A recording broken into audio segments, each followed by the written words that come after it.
8K, 4K 120, 20 frames per second? Alright, we need to talk about this.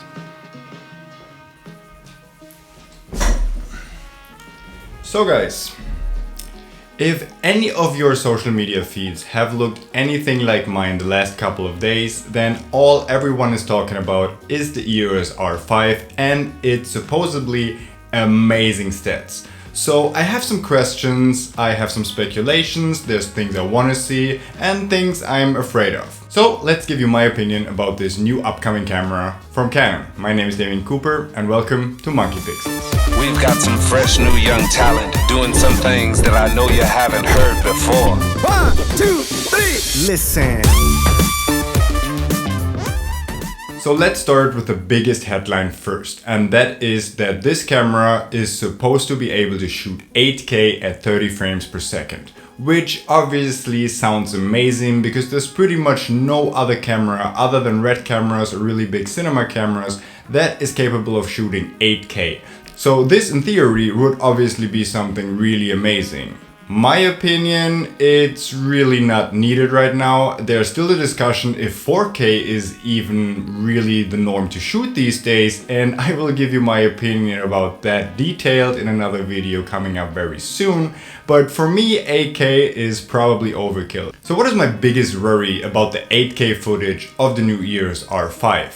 It's pretty much the sheer size. Looking at the 1DX Mark III's 5.5K RAW footage, which records at a stunningly 2.6 gigabits per second, that is actually a lot of footage. Now, we don't know if the EOS R will actually be capable of shooting RAW footage, but even if it's not RAW and just 8K, it's still a lot of size, a lot of megabytes and maybe even terabytes to shoot if you use that on a daily basis. And one of our main reasons why we sold our C200 is that the 4K RAW was just way too big and it only had a 1 gigabit per second stream. So looking at an 8K camera, that is likely to be at least that or even way more. So for us in our workflow, that is just way too much hard drive space, especially because you need really fast storage as well. And yeah, we just can't afford it. So 8K for us really isn't a big deal. But let's talk about the 4K. And having the 4K is pretty much amazing, but it also raises the same concerns that it rises with the 8K. What kind of codec are they implementing? Because looking at the 1DX Mark III or even the current EOS R, it's still a really high bitrate, which I'm definitely a fan of, but looking at storage, it also takes up a lot of space. So this might actually even be bigger than that.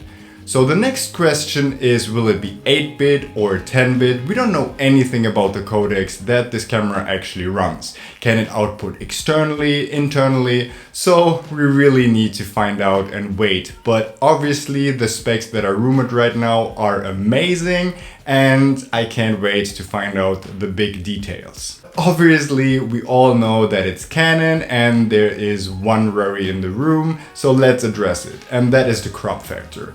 So obviously having an 8K camera when there's a ridiculous crop, maybe even above 2.0, is obviously not something that we are looking for. We are still waiting for an uncropped full frame 4K sensor, and if Canon is willing to give us this with the EOS R5 is still a mystery, but one can hope.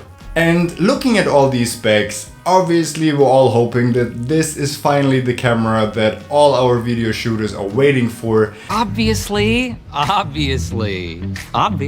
But then there was one thing that I was really surprised about, and that is that this camera is supposed to be shooting 4K at 120 frames. And I really can't imagine that this is going to be true. If Sony would have brought it out in one of their new mirrorless cameras, I would have still been a little bit skeptical, but seeing a 4K 120 frames from Canon is pretty much unbelievable at this point. Even the higher spec cinema cameras like the C200 or the C500 or the C700, they are still not at this level of shooting 4K 120 frames internally. So having a mirrorless camera come out that actually does this just sounds pretty unbelievable to me. So I'm really curious as to know what kind of restriction Canon is looking to put on this camera to make 4K at 120 frames work. Maybe it only shoots black and white without autofocus. We'll have to see. Speaking of autofocus, I was really surprised looking at the 1DX Mark III that the higher frame rates and the higher resolutions like the 5.5K RAW or even the 4K full frame sensor readout doesn't have autofocus. So obviously in a beast like the 1DX Mark III, the processor isn't fast enough to actually process the full frame readout of the 4K sensor at higher frame rates, also using the dual pixel autofocus. So how are we to believe that the EOS R5 will actually be capable of all those things in a smaller mirrorless body? I don't know, and I'm really curious, as I've already mentioned before. But let's talk more about the autofocus. And this is something I'm really curious about and hasn't been mentioned in any of the leaks or rumors online. Will we get a new autofocus system? Because I'm pretty disappointed by the autofocus. Obviously, this is complaining on a really high level, but we've been using the EOS R as a somewhat sports camera for photography as well as videos over the last couple of weeks, since Bell is really working in a niche in figure skating right now. So we just came back from France and we were shooting a lot of figure skaters at a competition, and unfortunately the autofocus let us down more than once. Especially when trying to track somebody on the ice, the autofocus basically gave out after 3 seconds. So we kind of had to use like a wide autofocus field, which wasn't really ideal for the moving targets. But that I'm really curious about, because this camera seems to be aiming a little bit at sports shooters, so hopefully the autofocus will also be revised as well. Then there's also these little questions like, what is going to happen with the C-Log? Will all the modes have C-Log? What about the high frame rates? Will they have any restrictions like the 120 frames on the C200 or the 120 frames in the EOS R, that there's no autofocus or maybe there's no C-Log? Because then it's pretty much unusable for some people if there's these restrictions like crop factors, no C-Log, or even missing autofocus. So I really can't believe that all these specs that are rumored right now come with no restrictions at all, although I would really like that. So one thing everybody was raging about when the EOS R was first released was the single card slot. And this one is supposed to have a dual card slot. But looking at an 8K resolution and high frame rates, I really wonder what kind of cards this camera is going to be supporting.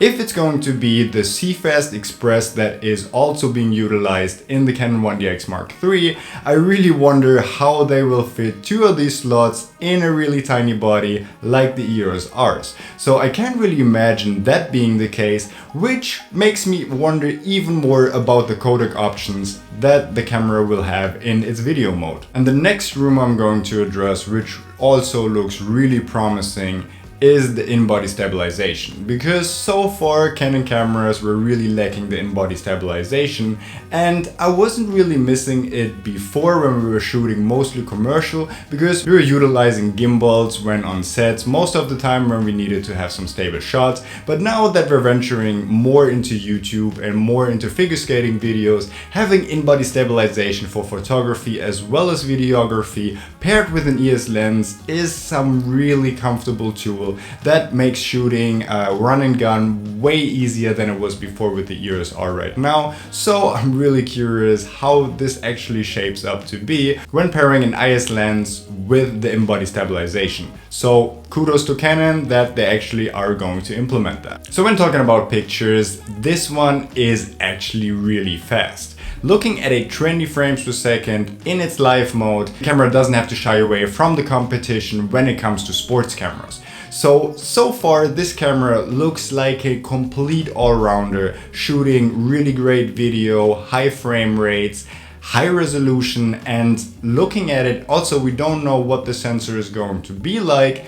It has to be around the 40 megapixels mark if it's going to shoot 8K video. So this camera actually looks like it can do everything. High speed photography at a really big megapixel count with a really high frame rate, 4K shooting, even 8K resolution in video, dual card slots, in-body stabilization. So this is actually looking to be the perfect camera in 2020, especially when pairing it with the new RF lenses that are just amazing. So that begs the question, what is this beast going to be priced at?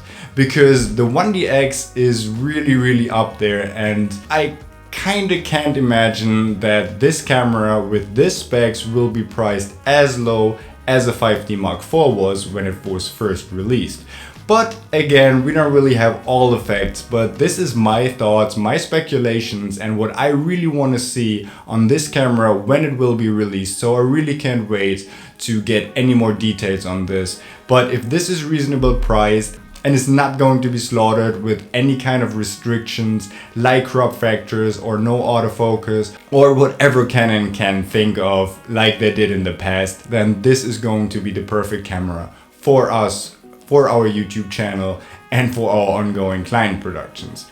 Let me know what you want to see in this camera. Let me know if this sounds too good to be true, as it does for me. And I hope to see you in the next review when I actually will be holding this camera in my hand, when it will be released, hopefully in 2020. And I'll see you on the next one.